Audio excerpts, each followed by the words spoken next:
Muy bien, echemos un vistazo a lo que pasó con los oráculos. La autoridad de la Biblia. La iglesia primitiva tenía los oráculos y luego, de alguna manera, se perdieron de nuevo en la tradición, ¿verdad? Y Dios tuvo que hacer algo al respecto. Siempre hubo una voz, Sí, como los valdenses o los albigenses o algunas partes de la iglesia católica, etcétera, que mantuvieron la fe, pero básicamente se perdió de nuevo. se dispersó. Así que nadie realmente tenía los oráculos o estaban muy escondidos en algún lugar. Verás, es interesante que durante esa parte hubo oráculos, pero se dispersaron. Así que el mensaje no pudo salir a donde se suponía y con la fuerza que se suponía que debía salir. Tuvieron que salir juntos, de nuevo. Está bien, si hay que advertir a todo el mundo y tomar decisiones finales, entonces seguramente necesitas los oráculos. Y juntos. Muy bien, veamos cómo se desarrolló esto. Comenzó con la estrella de la mañana de la Reforma, Wycliffe. Él nuevamente reconoció la autoridad de la Biblia. De hecho, tradujo la Biblia, pero no tenía los manuscritos correctos. Pero hizo lo mejor que pudo. Entonces señaló la autoridad de la Biblia y no la autoridad de aquellos que decían ser la iglesia. Pero no presentaban los oráculos, sino las tradiciones. Aquellos que en realidad se hacían oráculos. Correcto. Y luego el siguiente paso fue en 1400, la obediencia a Dios antes que al hombre. Ese fue Juan Hus. Ahora, él era uno que descubrió los escritos de Wycliffe y dio un paso más allá. ¿Qué le hicieron? Lo quemaron. Muy bien, lo mataron. ¿Qué le hicieron a Wycliffe? Nada. No pudieron matarlo. Entonces, después de que estuvo muerto y enterrado por un tiempo, lo desenterraron y quemaron sus huesos. Un ejercicio bastante inútil. Veo que simplemente llevaban a un santo por las calles allí en Europa y el esqueleto del santo estaba vestido con un tabot. Y entiendo que el corazón del santo estaba en una botella, en algún lugar de una iglesia, y las manos estaban en alguna otra iglesia para veneración.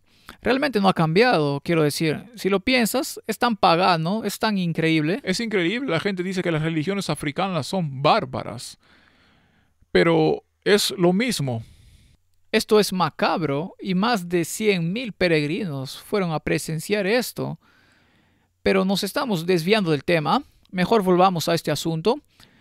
Muy bien, entonces, ¿qué se está descubriendo aquí? La fe de Jesús. Wycliffe dice, volvamos a la Biblia. Huss dice, mejor obedecemos a esto en lugar del hombre. 1517, Martín Lutero descubre la justicia de Cristo y la salvación por gracia. ¡Wow! Gran problema. Anatemas. Lanzó contra esta hipocresía y esta herejía, ¿verdad? Y luego en 1555, la libertad de conciencia, Calvino. No sé si alguna vez estuvo a la altura de la libertad de conciencia, porque también persiguió a la gente que no estaba de acuerdo con él. Pero verás, Pero al menos expuso la idea al mundo. él trajo el oráculo de vuelta a ser lo que se supone que es. Sí, debes decidir.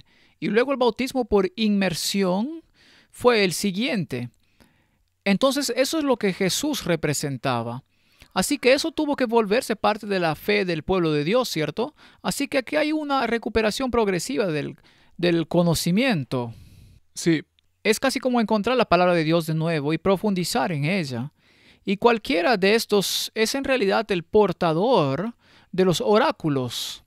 Ahora, eso no significa que no hubiera individuos que se dieran cuenta de que el bautismo de adultos era lo correcto, como los anabaptistas, que ya estaban allí antes de 1650, en la época de Martín Lutero. Pero para llegar al punto donde en realidad es tolerado, mal visto, pero tolerado, había que llegar a este punto. Así que los bautistas idearon una estructura organizada que reconocía los oráculos y comenzaron a armonizar con algunos de sus temas. El siguiente punto fue 1705 y ese es el señorío de Cristo y la obediencia a Él. Ese es Wesley. Ahora, él no era muy popular. Es en realidad triste. Poner a Cristo de vuelta donde pertenece en realidad le trajo muchas críticas. Sí, y los llamaron metodistas porque, entonces crees que has descubierto un método de salvación. Ahora, así que se estaban burlando de ellos, ¿cierto? Entonces la palabra es en realidad una burla. Y él dijo, volvamos a los mandamientos. ¿Reconoció el sábado en esos mandamientos? No. No, pero al menos reconoció y llegó al punto en que dijo, sabes, tu cuerpo es el templo del Dios viviente. Más te vale que sepas que debes poner tu vida en armonía. Deja de beber, deja de hacer esto, deja de hacer aquello. Y eso no lo hizo muy popular, ¿cierto?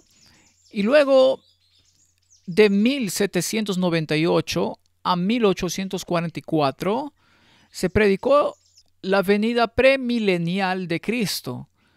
Todo el mundo estaba construyendo el reino aquí en la tierra.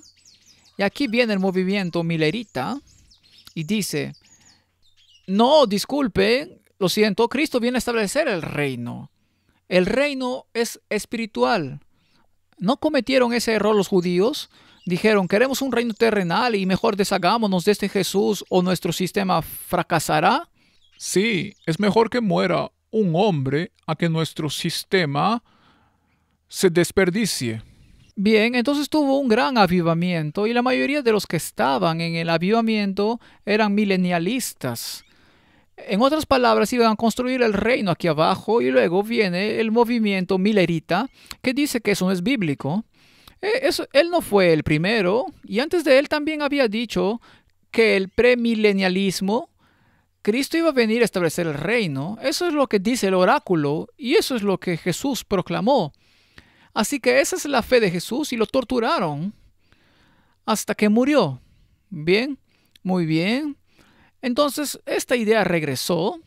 Así que a medida que avanzamos a través de los periodos de tiempo, la Biblia se vuelve importante. Tienes que obedecer a Dios antes que al hombre. Eres salvo por la justicia de Cristo y la salvación es por gracia.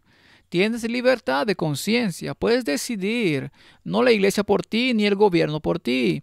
Bautismo por inmersión.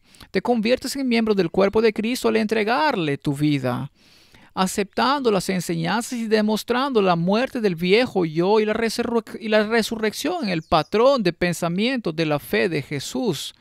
Y luego te das cuenta de que Jesús es el Señor y tienes que ser obediente a Él. No solo con las leyes espirituales, sino también con las leyes físicas de la salud. Ese era Wesley. Entonces Cristo viene a establecer el reino y tenemos que ser obedientes a Él. Y luego tienes el movimiento adventista desde entonces en adelante, reuniendo todas estas filosofías. Recuperando los oráculos. Recuperando los oráculos. De una manera organizada. Sí, y proclamando el mensaje de los tres ángeles.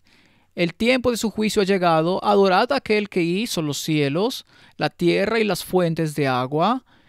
Aquellas iglesias que no quieran aceptar este mensaje se convierten en parte de Babilonia. Han caído y por favor no acepten la marca de la bestia. No acepten una religión falsa basada en la tradición, basada en un día pagano de adoración, en lugar del camino de Dios. Ese es el mensaje de los tres ángeles. Entonces, ¿quién tiene los oráculos ahora, Martín? El movimiento adventista. El movimiento adventista tiene los oráculos. Entonces, esa debe ser la iglesia.